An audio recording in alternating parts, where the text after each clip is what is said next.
Simon आयोगाच्या समोर doctor Babasaheb आंबेडकरांनी ज्या डिमांड ठेवलेल्या होत्या, त्यातली महत्त्वाची डिमांड होती ती म्हणजे स्वतंत्र मतदारसंघाची. आणि ही स्वतंत्र मतदारसंघाची डिमांड ही अस्पृश्यांसाठी होती. याच्यापूर्वी 1909च्या कायद्याने मुस्लिमांना स्वतंत्र मतदारसंघ दिले होते. 1919च्या कायद्याने शीखांना स्वतंत्र मतदारसंघ दिले होते. पण अस्पृश्यांच्या बाबतीमध्ये ब्रिटिशांनी कोणताही विचार केला नव्हता. आणि म्हणून डॉक्टर बाबासाहेब आंबेडकरांनी 1927ला त्यांच्या स्वतंत्र मतदारसंघाची डिमांड ठेवली. पण यापूर्वी 1909च्या कायद्याने मुस्लिमांना स्वतंत्र मतदारसंघ दिले. 1919च्या कायद्याने शीखांना स्वतंत्र मतदारसंघ दिले. यांच्या स्वतंत्र मतदारसंघाला कुठेही विरोध झाला नाही भारतात सुरुवातीला.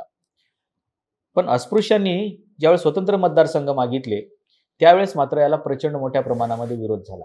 आणि ही गोष्ट डॉक्टर बाबासाहेब आंबेडकरांनी लावून धरली आणि त्यांनी सांगितलं, की अस्पृश्य समुदाय हा हिंदू समाजाचा भाग नाही. त्याच्यामुळं त्यांना अल्पसंख्याक म्हणून गणलं जावं आणि त्यांच्यासाठी देखील मुस्लिमांप्रमाणे आणि शीखांप्रमाणे स्वतंत्र मतदारसंघ असावेत. आणि हीच डिमांड त्यांनी पुढेही चालू ठेवली.